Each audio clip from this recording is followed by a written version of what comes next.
We got some bar oil in it, and looks like it's gonna work. What is he doing? Oh, we're gonna get it down out of the top. Watch, he's gonna go up there and get it. I don't know that he can reach him, but we'll see.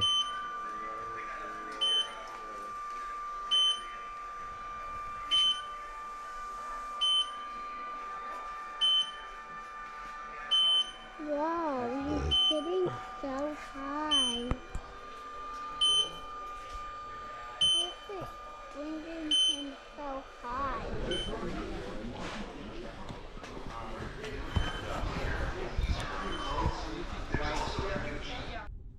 All right, we're just back from Home Depot, picked up the chainsaw.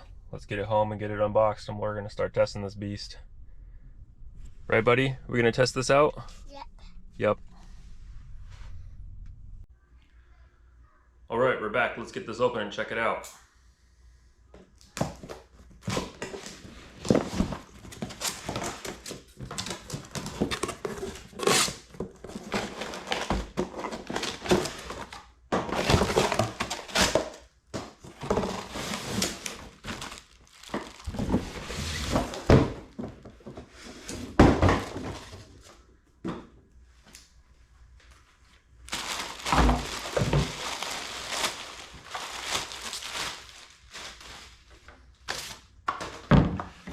Okay, here we are. Initial impressions. It feels pretty well balanced without a battery.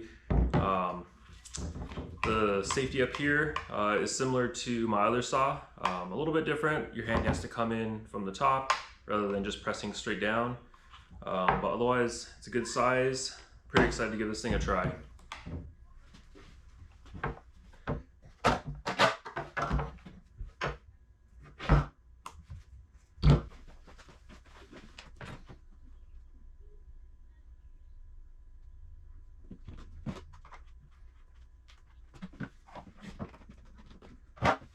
Alright, got some bar oil in it. These are the different battery options that I'm considering using.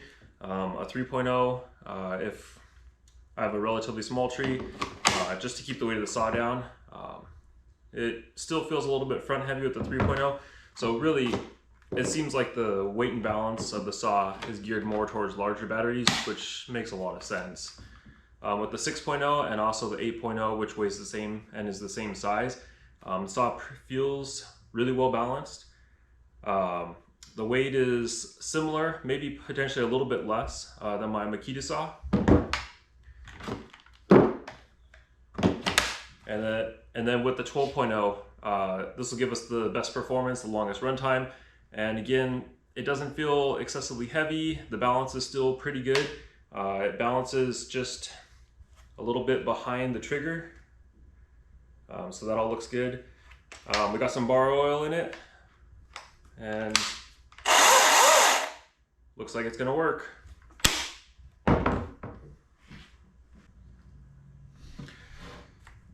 All right, we have our two contenders here. We have the Makita 36 volt 14-inch top handle saw, and then we have our brand new M18 top handle saw. They're both loaded up with their batteries. I've got an 8.0 in the M18, and I've got two 5.0s in the Makita.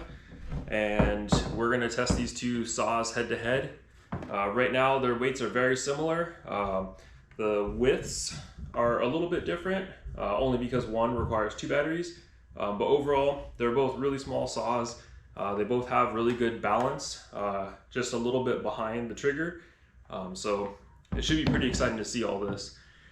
If you want to see the test of these two saws, the M18 rear handle chainsaw, and then also some messing around with the M18 quick lock pole saw using longer than normal bars, consider subscribing, and you'll be the first to see those.